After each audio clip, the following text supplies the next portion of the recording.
Papuri ang galing at husay ng mga Kapampangan matapos mapasama ang 6 sa kanila sa top 10 finest fashion designers in Central Luzon na inulunsad ng Wedding Suppliers Association of the Philippines. Layunin ng pagkilalang ito ang ipagdiwang ang pagkamalikhain, craftsmanship at kulturang Pilipino mula sa mga world-class couturiers hanggang sa mga bagong designer na may advokasya sa sustainability.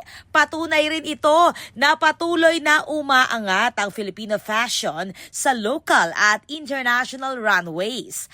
Namayagpag sa listahan ang mga Kapampangan designers kung saan nanguna si Mac Tumang. Pumangalawa naman si Frederick Policarpio. Nasungkit naman ni Mitch Viray ng Casa Moda ang top 3. Sa ika-4 na pwesto naman si Rich Sabinian, habang top 7 si Rob Siquia. Top 8 naman ang designer na si Jojo Macapinlac.